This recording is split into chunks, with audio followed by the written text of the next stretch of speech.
सारेगामा कारवां mini भक्ति।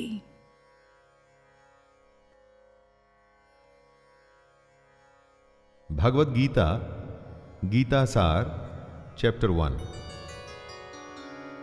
नमस्कार दोस्तों, भगवद गीता और भगवद गीता के ज्ञान पर असंख्य लोगों ने काम किया है।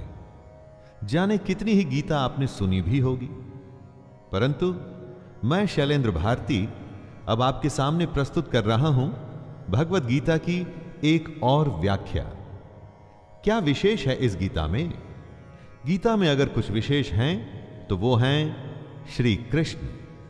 बाकी हम सब निमित्त हैं, साधन हैं, लेकिन ये मेरा खास प्रयास है कि हमारे आज के जमाने में ये ग्रंथ हमें रास्ता दिखाए, आसानी से गीता को हम सब समझ पाएं और अपने रोजमर्रा के जीवन में इसका उपयोग कर पाएं।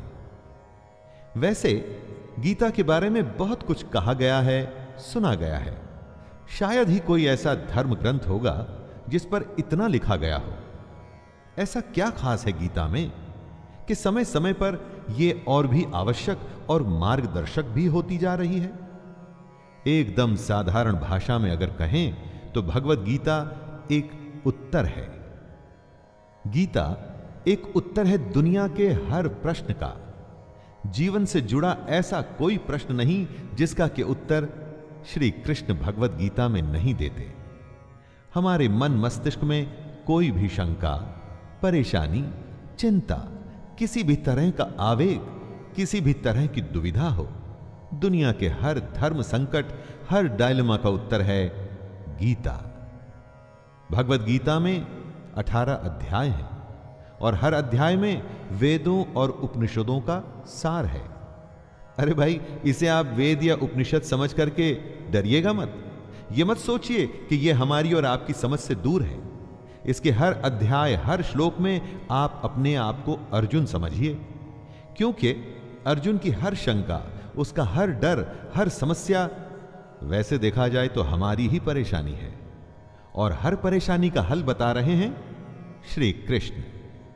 कृष्ण को सिर्फ अर्जुन का सारथी मत मानिएगा, उन्हें अपने जीवन का सारथी भी मानिएगा। उनके कहे अनुसार अगर हम और आप चलेंगे तो मैं दावे के साथ कहता हूं कि हम सारी परेशानियों को आसानी से पार कर जाएंगे। ज्ञान या धर्म या ग्रंथ की बड़ी बड़ी बातें मेरे साथ नहीं होगी दोस्तों। यहां पर जीवन की प्रैक्टिकल सच्चाइयों और प्रैक्टिकल प्रॉब्लम्स की बात की जाएगी। तो आइए, मैं शैलेंद्र भारती आपको ले चलता हूं भगवद गीता के 18 अध्यायों के सफर पर।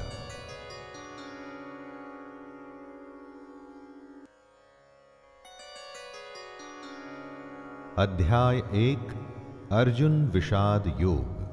पहला अध्याय है अर्जुन विषाद योग। यहां शुरुआत होती है धृतराष्ट्र के सवालों से। वो जानना चाहते हैं कि युद्ध में क्या हो रहा है, उनका पुत्र दुर्योधन और उनकी सेना क्या कर रही है, और साथ ही में पांडु पुत्रों की सेना क्या कर रही है। उसके बाद दोनों सेनाओं के शूर वीरों का वर्णन, और उसके बाद आता है अर्जुन का विषाद, मतलब कि उनका दुख, उनकी समस्या, उनका धर्म संकट। आइए सुनते हैं अर्जुन विषाद योग। धृतराष्ट्र उवाच धर्मक्षेत्रे कुरुक्षेत्रे समवेतायुयोत्सवः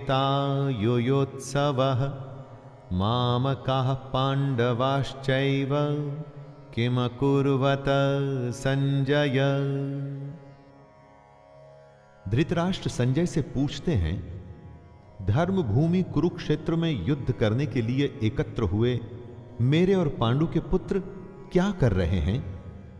धृतराष्ट्र जानना चाहते हैं कि युद्ध स्थल पर आखिर हो क्या रहा है। धृतराष्ट्र अंधे थे, देख नहीं सकते थे, लेकिन आंखों से अंधे थे, मन और मस्तिष्क से नहीं। उन्हें पता था कि वो धर्म के साथ नहीं, क्योंकि धर्म तो वहां होता है जहां श्री कृष्ण थे। अपने पुत्र मोह में उन्होंने शांति की जगह युद्ध को चुना था, लेकिन वो जानते थे कि इस युद्ध को जीतना आसान नहीं होगा।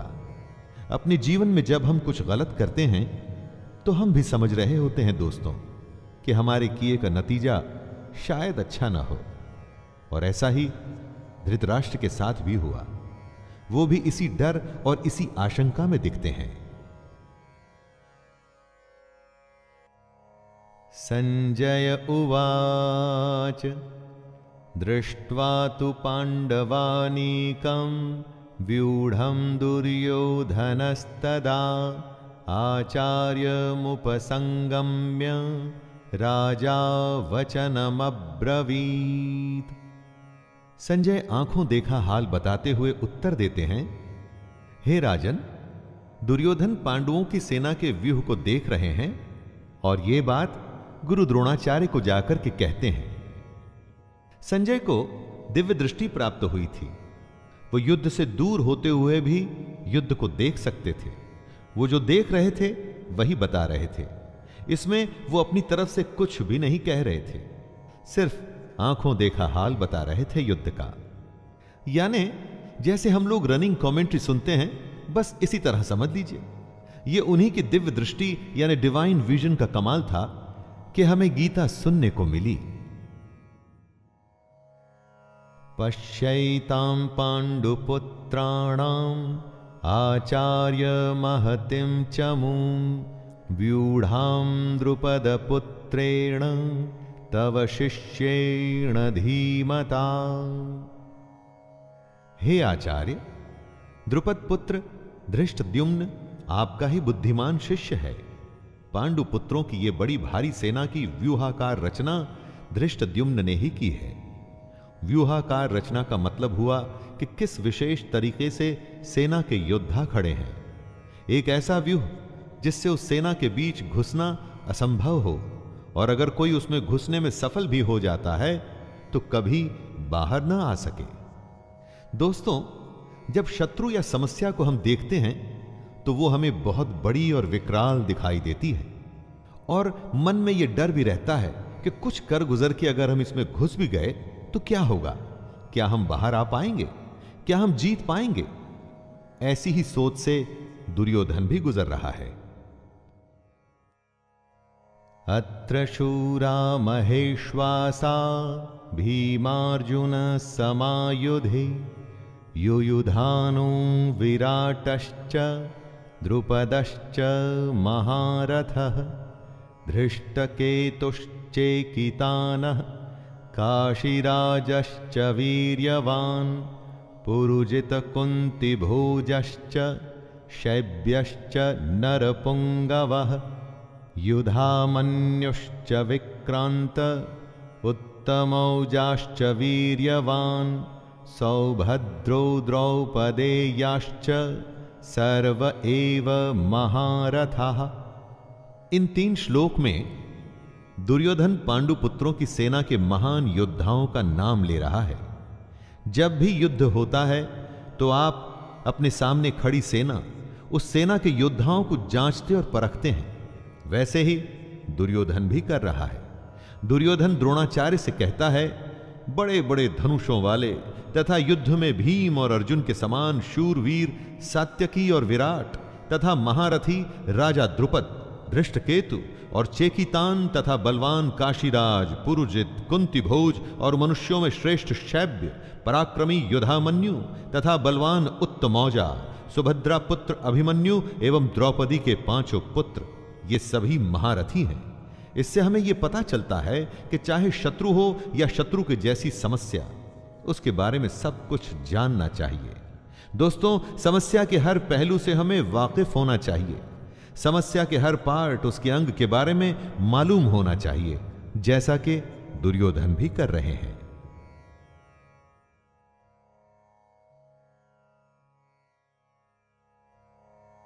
अस्माकं तु विशिष्टा ये तान्निबोध द्विजोत्तमं नायका मम सैन्यस्य संज्ञार्थं तान् ब्रवीमि ते।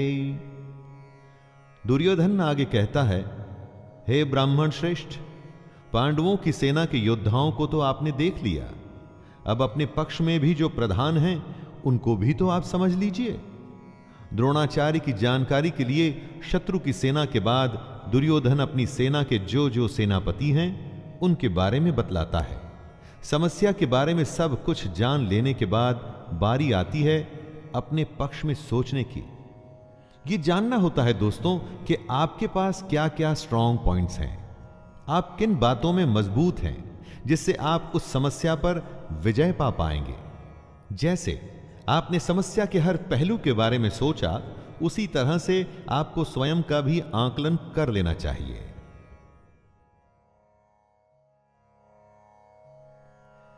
भवान् भीष्मश्च कर्णश्च कृपश्च समितिञ्जयः अश्वत्थामा विकर्णश्च सौमदत्तिस्तथैव च। सबसे पहले आप द्रोणाचार्य और पितामह भीष्म तथा कर्ण और संग्राम विजयी कृपाचार्य तथा वैसे ही अश्वत्थामा, विकर्ण और सोमदत्त का पुत्र भूरिश्रवा के बारे में जानिए। दोस्तों, जिस तरह से हम आज के जमाने में रिस्क असेसमेंट करते हैं ना, वैसे ही दुर्योधन भी अपने शत्रु की सेना को देखते हुए दोनों सेनाओं के योद्धा की बातें करते हुए आगे होने वाले युद्ध के लिए तैयार हो रहे हैं। चुनौती को हर तरह से समझकर ही उस पर विजय प्राप्त की जा सकती है। चुनौती को इतने अच्छे से जान लेना चाहिए कि जब हम उससे लड़ने जाएं तो कुछ नया न लगे, कोई सरप्राइज ना आए। युद्ध हो या चुनौती, सरप्राइज आपको हरा सकता है।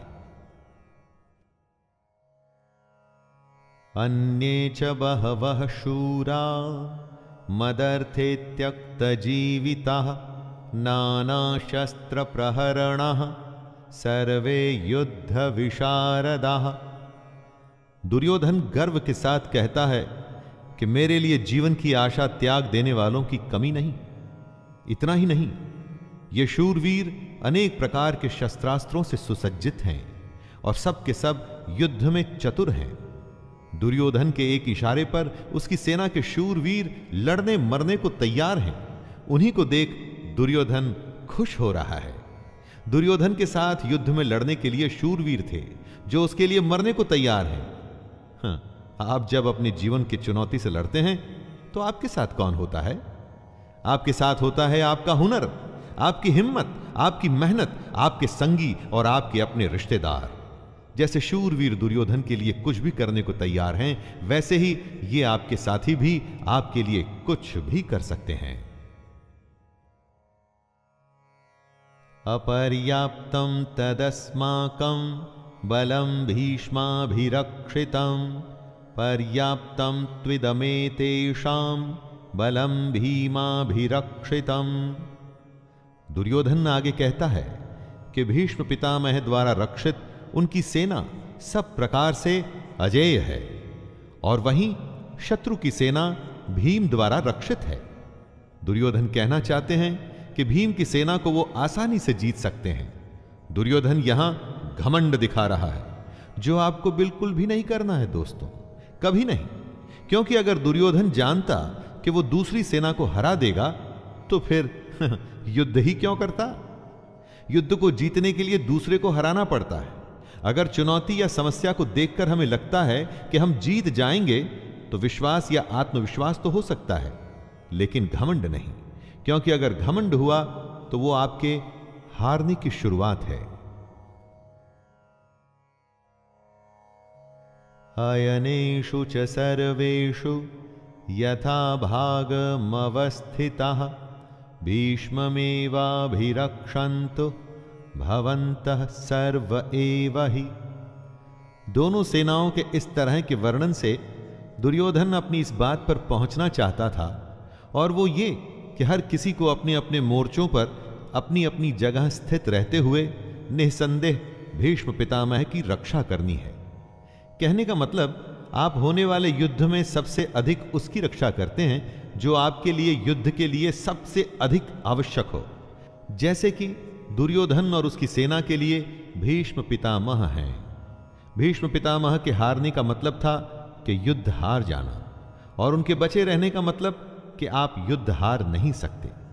अपनी सबसे बहुमूल्य चीज को तब तक बचा के रखना चाहिए जब तक कि आप युद्ध पर विजय प्राप्त न कर लें।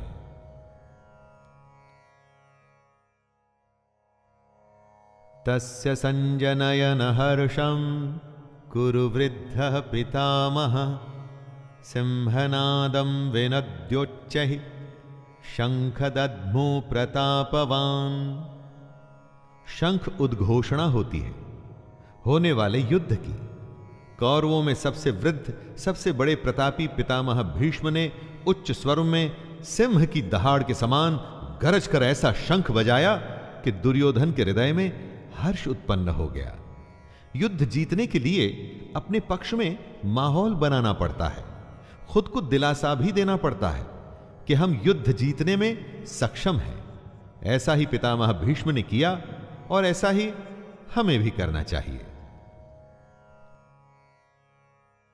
ततः शंखाश्च भैर्यश्च पणवानकगोमुखः सहसैवाभ्यहन्यन्त सशब्दस्तु मूलोऽभवत्। युद्ध भयंकर होते हैं और ये इतिहास में आज तक के सबसे भयंकर युद्ध का आरंभ था। भीष्म पितामह के शंख के पश्चात नगाड़े तथा ढोल, मृदंग और नरसिंघे आदि बाजे एक साथ ही बज उठे। इन बाजों का नाद संगीतमय नहीं, बहुत ही डरावना था। युद्ध मनोरंजक नहीं होते दोस्तों, इसलिए अगर युद्ध का फैसला ले लिया जाता है तो उसमें फिर जो भी स्वीकार हो कर लेना पड़ता है। हर युद्ध, हर चुनौती अपने किस्म के हालात लेके आती है। उन्हीं हालात के आधार पर ही हमें तैयारियां करनी पड़ती हैं।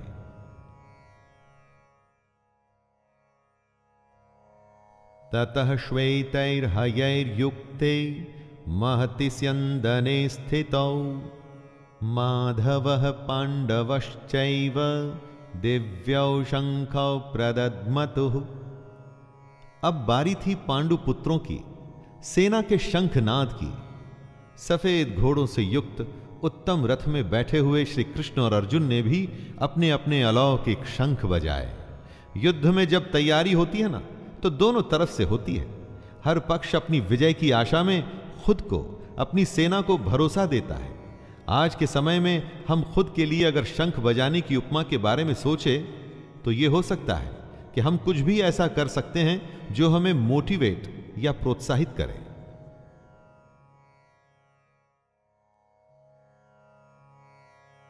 पांचजन्यम ऋषिकेशो देवदत्तं धनंजयः पौंड्रं दद्मौ महाशंख भीमकर्मावृकोदरः। श्री कृष्ण के शंख का नाम है पांचजन्य। अर्जुन के देवदत्त और भयानक कर्म वाले भयानक भीमसेन ने अपना पौंड्र नामक महाशंख बजाया। अपने जीवन में इसी तरह से हम भी अपने युद्ध, अपनी चुनौती में आगे बढ़ने के लिए अपनी मोटिवेशन चुन सकते हैं। कुछ लोगों के लिए संगीत ऐसा काम करता है, कुछ के लिए भगवान को याद करना, या कुछ के लिए माता पिता का आशीर्वाद। अपने शंख आप स्वयं चुनिए और युद्ध के लिए तैयार हो जाइए।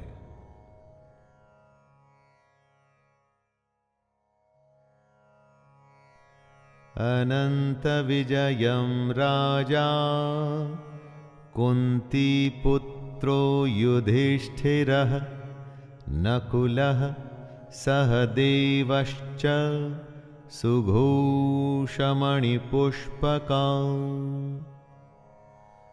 पांडवों में सबसे बड़े भाई कुंती पुत्र राजा युधिष्ठिर ने अनंत विजय नाम का और नकुल तथा सहदेव ने सुघोष और मणिपुष्पक नाम के शंख बजाए। दोस्तों, मोटिवेशन तो सबको चाहिए। आपने देखा सभी लोग अपने अपने तरीके से युद्ध जीतने के लिए अपना अपना प्रयास कर रहे थे।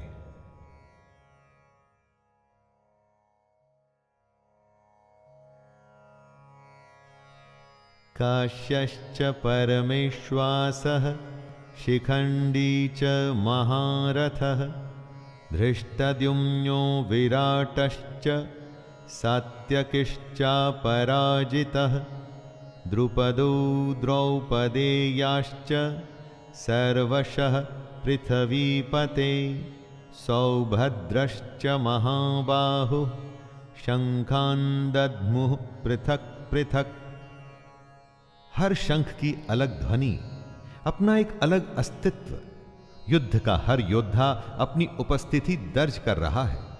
श्रेष्ठ धनुष वाले काशीराज और महारथी शिखंडी एवं धृष्टद्युम्न तथा राजा विराट और अजेय सात्यकी, राजा द्रुपद एवं द्रौपदी के 5 पुत्र और बड़ी भुजा वाले सुभद्रा पुत्र अभिमन्यु। संजय धृतराष्ट्र को बताते हैं कि हे राजन, सब ने अपनी ओर से अलग अलग शंख बजाए। दोस्तों, महाभारत का युद्ध ऐसा था जिसमें हर बड़े से बड़े योद्धा भाग ले रहा था। ऐसे विरले मौके को कोई कैसे छोड़ सकता था। हमारे लिए ध्यान देने की बात यह है कि सच्चा योद्धा तो वही है जो युद्ध के लिए तत्पर रहे। युद्ध को आप जीवन माने, चुनौती माने, जो भी माने, लेकिन उसके लिए हमेशा तैयार रहे। इसलिए हर योद्धा शंख बजा बजा के सबको अपने होने का आभास करवा रहा है। सघोषो धार्तराष्ट्राणां हृदयानि व्यदारयत् नभश्च पृथिवीं चैव तुमुलो व्यनुनादयन्। युद्ध से पहले जैसे आप शत्रु को अपनी शक्ति दिखा के डराने का प्रयास करते हैं, वैसे ही यहां भी हो रहा है। संजय कहते हैं कि इस भयानक शब्द ने आकाश और पृथ्वी को भी गूंजाते हुए धार्त राष्ट्रों के अर्थात आपके पक्ष वालों के हृदय विदीर्ण कर दिए। जब आप हुंकार भरते हैं, वॉर क्राई देते हैं, तो बड़े से बड़े शत्रु को भी डर लगता है। यह हुंकार ऐसी होनी चाहिए कि शत्रु सोचे कि वो किससे युद्ध करने जा रहा है। आप चाहे इंटरव्यू के लिए जाएं, किसी से मिलने जाएं, आपका हुनर, आपकी प्रतिभा ऐसी होनी चाहिए कि सामने वाला आपके कौशल से प्रभावित हो जाए।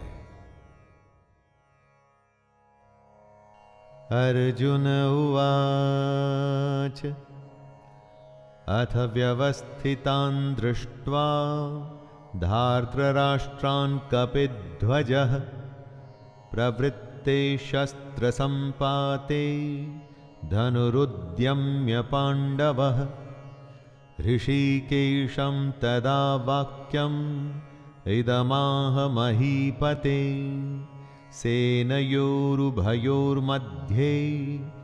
रथं स्थापयमेच्युत। अर्जुन अपने मोर्चा बांधकर डटे हुए धृतराष्ट्र संबंधियों को देखते हैं, फिर अपना धनुष उठाकर ऋषिकेश श्री कृष्ण से कहते हैं, हे अच्युत, मेरे रथ को दोनों सेनाओं के बीच में खड़ा कीजिए। अच्युत अर्थात अटल, जो अपने स्थान से हटता नहीं, जिसका नाश नहीं हो सकता। श्री कृष्ण का एक नाम अच्युत भी था और अर्जुन अपने सारथी से दोनों सेनाओं के बीच में जाने को कह रहे हैं। अर्जुन ने श्री कृष्ण को इसलिए चुना था कि वो जानता था कि जब साक्षात भगवान उसके साथ हैं तो मतलब धर्म उसके साथ है। जिसके साथ धर्म होता है वो कभी हार नहीं सकता।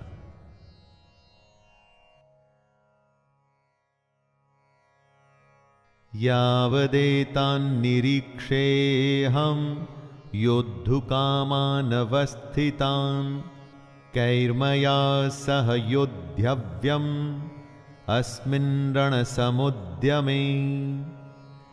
आज के जीवन का यह सबसे बड़ा ज्ञान है दोस्तों। युद्ध कोई भी हो सकता है, किसी भी प्रकार का, पर्सनल या बिजनेस से जुड़ा हुआ, लेकिन दोनों पक्षों के बीच में जाकर आप युद्ध की सही अवस्था के बारे में जान सकते हैं। अर्जुन श्री कृष्ण से कहते हैं कि हे कृष्ण, जब तक मैं युद्ध क्षेत्र में डटे हुए युद्ध के अभिलाषी इन विपक्षी योद्धाओं को भली प्रकार देख न लूं कि इस युद्ध रूपी व्यापार में मुझे किन किन के साथ युद्ध करना योग्य है, तब तक इस रथ को यहीं खड़ा रखिए। हमें भी दोस्तों, जी हां, हमें भी इसी तरह अपनी समस्या के बीच में खड़े हो उसे भली भांति देखना और परखना चाहिए और तभी निर्णय लेना चाहिए।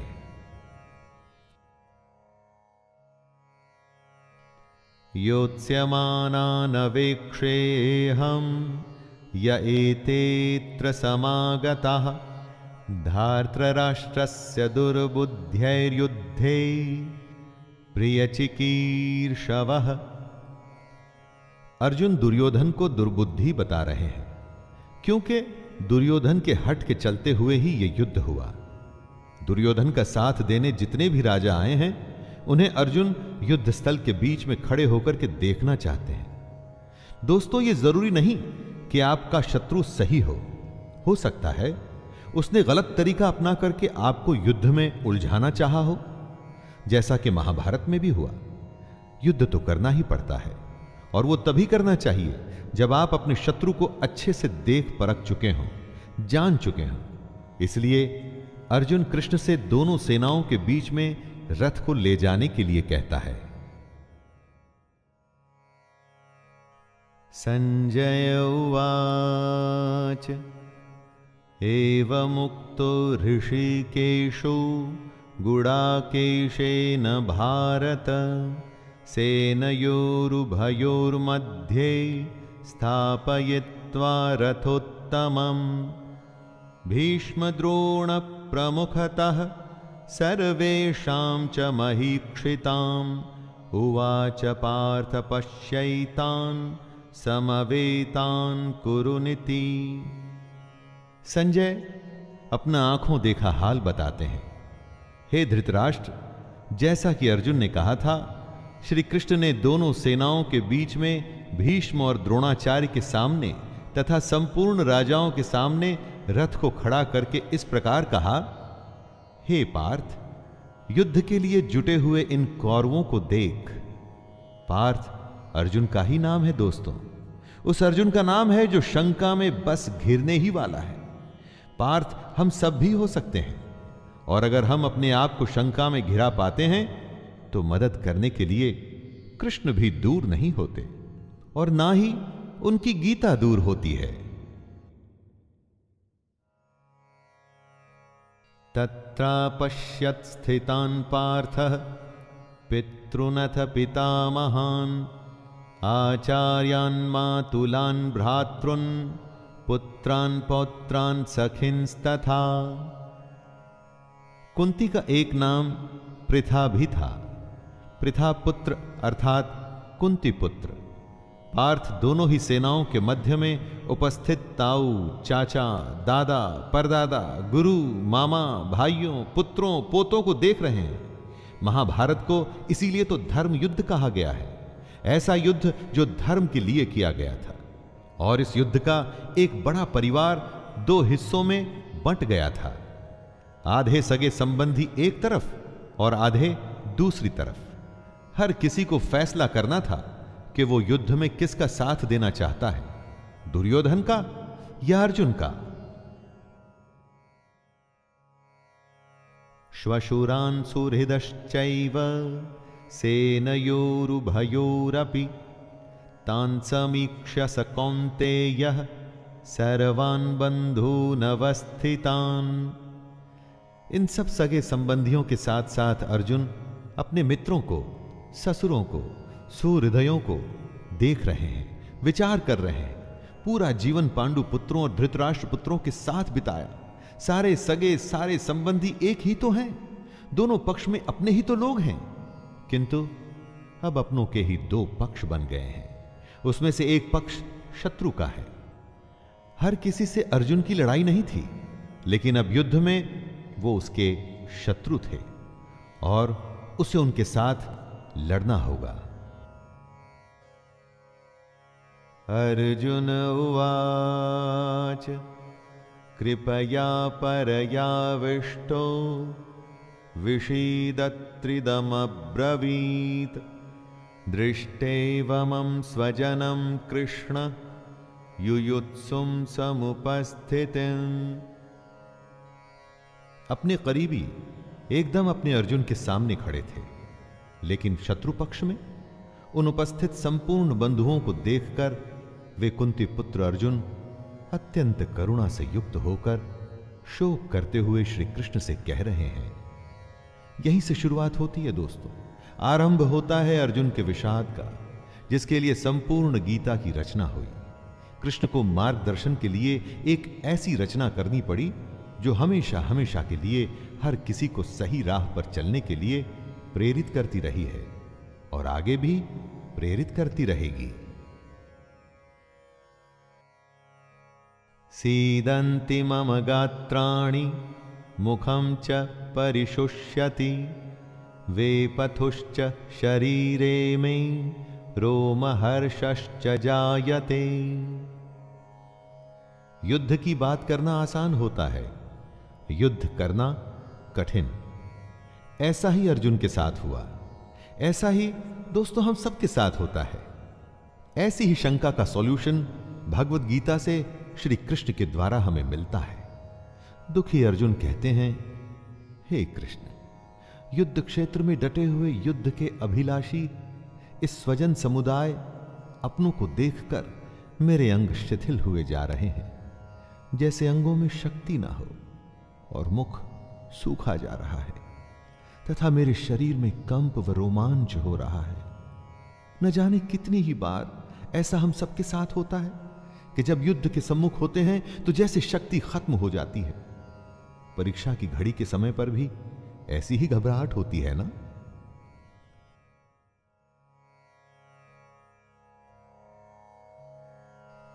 गांडीवं स्रंसते हस्तात्वक्चैव परिदह्यते न च शक्नोम्यवस्थातुं भ्रमतीव च मे मनः।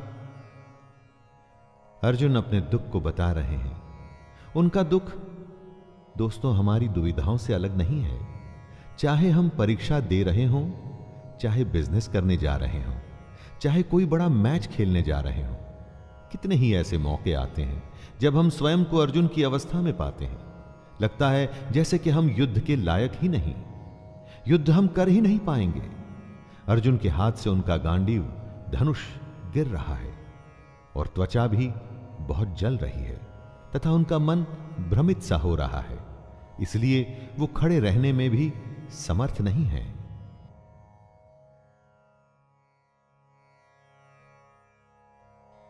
निमित्तानि च पश्यामि विपरीतानि केशव न च श्रेयोनुपश्यामि हत्वा स्वजनमाहवे। विश्व का सबसे बड़ा योद्धा अर्जुन हताश है।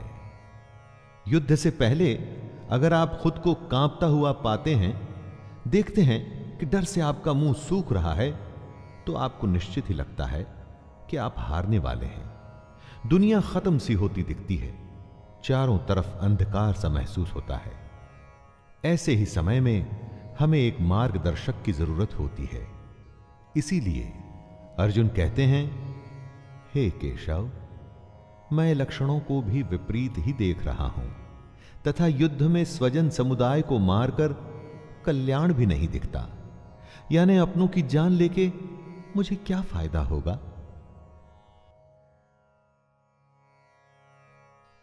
न कांक्षे विजयम कृष्ण न च राज्यम सुखानि च किं नो राज्येन गोविंद किं भोगैर्जीवितेन वा। अर्जुन बात को स्पष्ट रखते हैं।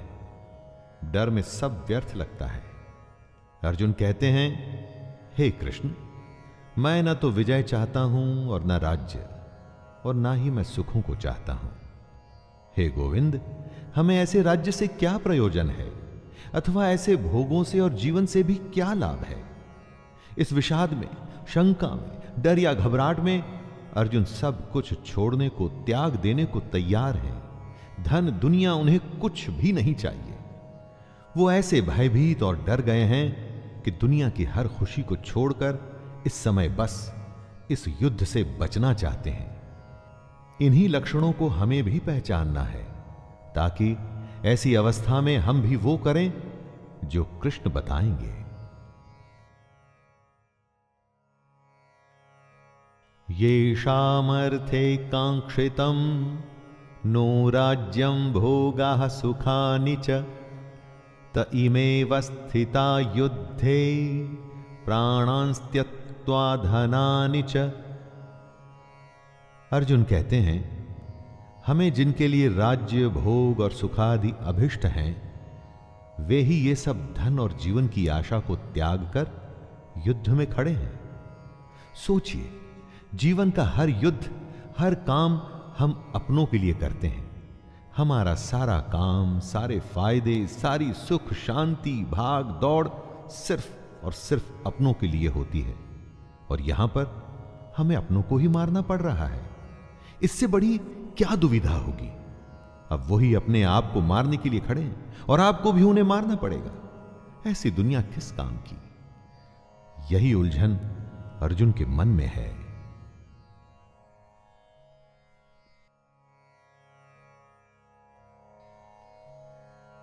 आचार्यः पितरः पुत्रास् तथैव च पितामहः मातुलः श्वशुरः पौत्रः श्यालः संबंधिनस्तथा। अर्जुन के सामने खड़े हैं उनके गुरुजन, ताऊ, चाचे, लड़के, दादे, मामे, ससुर, पौत्र, साले और भी कई सारे संबंधी लोग। अर्जुन अपने हर संबंधी को करीब से पहचान रहे हैं और पहचान के उन्हें बता भी रहे हैं।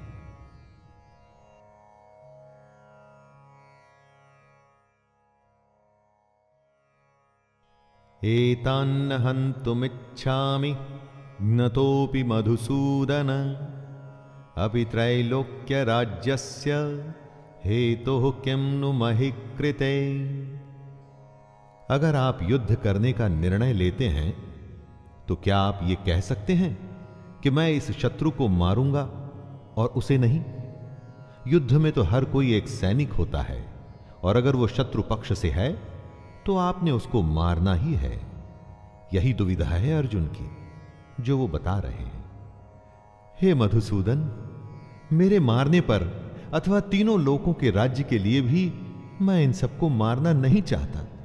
फिर पृथ्वी के लिए तो कहना ही क्या है। देखा दोस्तों, 3 लोकों का राज्य भी अर्जुन को नहीं चाहिए। अगर उसके लिए उसे अपनों का वध करना पड़ता है तो उसे वो नहीं चाहिए। दोस्तों, जीवन में कई बार ऐसी घड़ी आती है जब हमको जो सबसे प्रिय है ना, उसका त्याग करना पड़ता है, क्योंकि हमें अपने ध्येय की ओर बढ़ना पड़ता है। और अगर हम ऐसा करते हैं तभी हमें ध्येय की प्राप्ति होती है। तब क्या अपनी सबसे प्यारी चीज को हम छोड़ सकते हैं?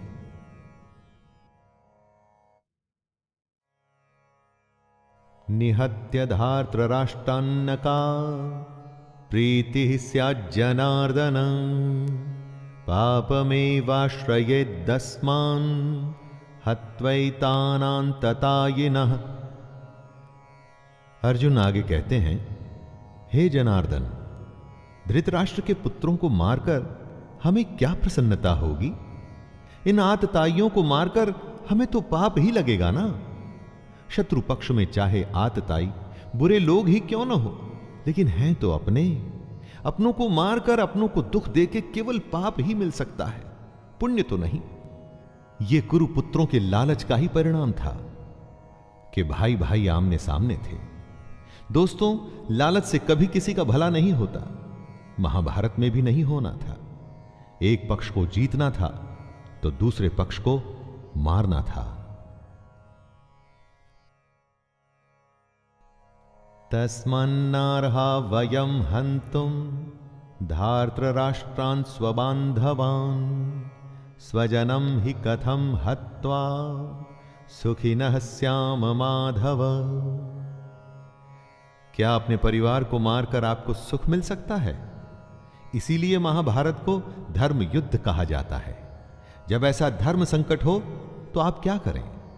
अर्जुन पूछते हैं, हे माधव, अपने ही बांधव धृतराष्ट्र के पुत्रों को मारने के लिए हम योग्य नहीं हैं, क्योंकि अपने ही कुटुंब को मारकर हम कैसे सुखी होंगे? दोस्तों, जब कभी आपके सामने ऐसी परिस्थिति आए जिसमें लालच की वजह से बंटवारा हो रहा हो या झगड़ा हो रहा हो, तो ठंडे दिमाग से अर्जुन की इस हालत के बारे में सोचिएगा और देखिएगा कि इतना करके, दुनिया का सबसे बड़ा युद्ध करके किसको क्या हासिल हुआ।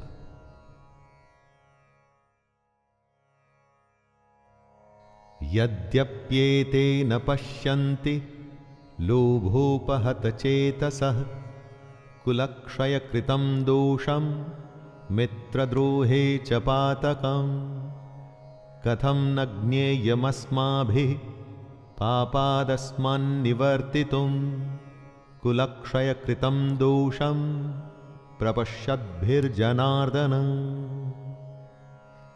आपका शत्रु किसी भी प्रकार के पाप को करने को तैयार है, लेकिन आप समझते हैं कि जो गलत है, अनुचित है, वो नहीं करना चाहिए। इन 2 श्लोक में अर्जुन ने इसी दुविधा को बताया है। यद्यपि लोभ से भ्रष्ट चित्त हुए ये लोग कुल के नाश से उत्पन्न दोष को और मित्रों से विरोध करने में पाप को नहीं देखते, तो भी हे जनार्दन, कुल के नाश से उत्पन्न दोष को जानने वाले हम लोगों को इस पाप से हटने के लिए क्यों नहीं विचार करना चाहिए? दुश्मन गलत कर रहा है, वो ये नहीं समझता, लेकिन आप तो समझते हैं। तो समझदार होने के नाते क्या आपको युद्ध से हटने के लिए नहीं सोचना चाहिए? लेकिन अगर युद्ध से हट गए तो उसे आपकी हार मानी जाएगी। क्या उसके लिए आप तैयार होंगे दोस्तों?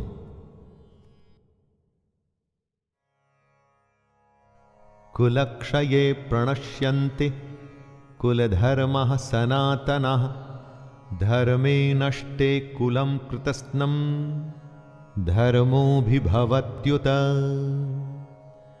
जहां परिवार खत्म हो जाता है वहां कुछ नहीं बचता। कुल का नाश होने का मतलब सब कुछ खत्म हो जाना होता है। ऐसी ही स्थिति में अर्जुन फंसे हुए हैं। वो कहते हैं कुल के नाश से सनातन कुल धर्म नष्ट हो जाते हैं तथा धर्म का नाश हो जाने पर संपूर्ण कुल में पाप भी बहुत फैल जाता है। अर्जुन जो कहना चाहते हैं वो ये है कि अगर परिवार नष्ट होता है तो धर्म नष्ट होता है। धर्म के नष्ट होने से पूरे कुल, संपूर्ण परिवार में पाप बढ़ जाता है। परिवार ही है जो हमें अपनी जड़ों से, अपने गुणों से, अपने आदर्शों से जोड़ के रखता है। उसके खत्म होते ही समाज में चारों तरफ पाप बढ़ने लगता है। दोस्तों, आप चाहें तो अपने चारों तरफ भी देख सकते हैं। जहां परिवार का सम्मान नहीं, वहां किसी भी बात का सम्मान नहीं होता और समाज पतन की ओर ही जाता है। अधर्माभिभवात् कृष्ण प्रदुष्यन्ति कुलस्त्रियः स्त्रीषु दुष्टासु वाष्णेर्य जायते वर्णसंकरः। परिवार की भलाई उसकी स्त्रियों पर निर्भर करती है। अगर कोई घर बनता है तो वो परिवार की महिला की वजह से बनता है। जिस घर में महिला नहीं होती तो कहते हैं कि उस घर का कोई भविष्य ही नहीं। और अगर ये स्त्रियां दूषित या करप्ट हो जाएं तो उसका क्या असर होता है? अर्जुन कहते हैं, हे कृष्ण, पाप के अधिक बढ़ जाने से कुल की स्त्रियां अत्यंत दूषित हो जाती हैं और स्त्रियों के दूषित हो जाने पर वर्ण संकर उत्पन्न होता है। संकरो नरकायैव कुलघ्नानां कुलस्य च पतन्ति पितरो ह्येषां लुप्तपिंडोदक क्रिया। वर्ण संकर का यहां पर मतलब है जहां वर्ण या समाज की मर्यादाओं को सम्मान न देते हुए गलत तरीके से गलत वर्णों के मेल से जब संतान की उत्पत्ति होती है तो वो सब कुछ खत्म कर देती है। इसीलिए समाज के नियम बड़े सोच समझकर बनाए गए होते हैं दोस्तों, और इतने हजारों वर्षों की सोच और उस नियमों को बिना सोचे समझे नहीं तोड़ना चाहिए। अर्जुन इसी बात का वर्णन कर रहे हैं कि हे कृष्ण, वर्ण संकर कुल घातियों को और कुल को नरक में ले जाने के लिए ही तो होता है। लिप्त हुई पिंड और जल की क्रिया वाले अर्थात श्राद्ध और तर्पण से वंचित इनके पितर लोग भी अधोगति को प्राप्त होते हैं।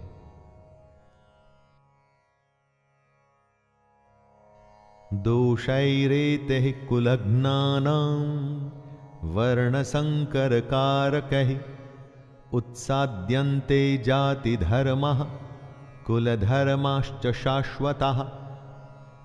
अर्जुन ने कहा, इन वर्ण संकर कारक दोषों से कुल घातियों के सनातन कुल धर्म और जाति धर्म नष्ट हो जाते हैं। जहां वर्ण संकर होता है ना, वहां धर्म का नाश निश्चित है। वर्ण संकर की वजह से, जैसा कि अर्जुन ने बताया, कुल के धर्म का नाश होता है और जाति के धर्म का भी नाश हो जाता है। जब कोई अपने धर्म का पालन नहीं करेगा, अपने कर्तव्य का निर्वाह नहीं करेगा और समाज मनमानी करके अगर कोई नियम नहीं मानेगा, तो फिर समाज समाज कैसे रह जाएगा? समाज तो नाम ही कायदे और कानून का है, जहां सब सम्मान से बिना किसी डर के एक साथ रह सके। उत्सन्न कुल धर्माणाम मनुष्याणाम जनार्दन नरके नियतम वासो भवतीत्यनुशुश्रुम। हे जनार्दन, जिनका कुल धर्म नष्ट हो गया है, ऐसे मनुष्यों का अनिश्चित काल तक नरक में वास होता है, ऐसा हम सुनते आए हैं। महाभारत के समय कुल की मान्यता इतनी थी दोस्तों कि अगर किसी के कुल का नाश हो जाता था तो माना जाता था कि अब यह हमेशा के लिए नरक में ही रहेगा। इसीलिए कुल की रक्षा करना, उसके सम्मान को बचाना, उसका नाम करना इतनी बड़ी बात मानी जाती थी। अर्जुन ही नहीं, ऐसा हम भी सुनते आए हैं कि जो धर्म का, कुल का सम्मान नहीं करते वो सीधे नरक को जाते हैं। इसे आप ऐसा भी मान सकते हैं कि जहां धर्म नहीं होता वो जगह अपने आप ही नरक बन जाती है। अपनी चारों तरफ देखिए ना, ऐसी कई जगहें आपको आज के युग में भी दिख जाएंगी।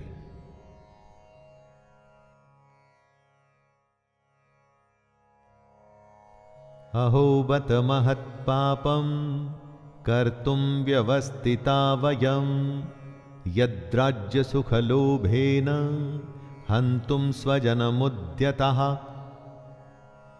अर्जुन आगे स्वयं को दोष दे रहे हैं।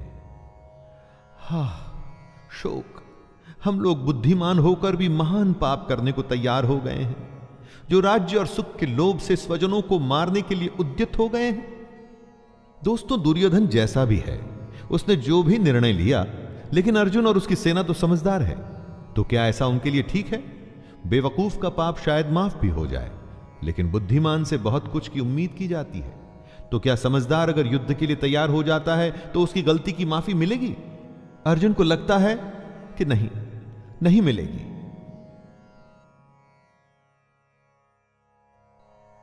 यदि माम प्रतिकारम शस्त्रम शस्त्रपाणयः धार्तराष्ट्रारणे हन्युस् तन्मे क्षेमतरम भवेत्।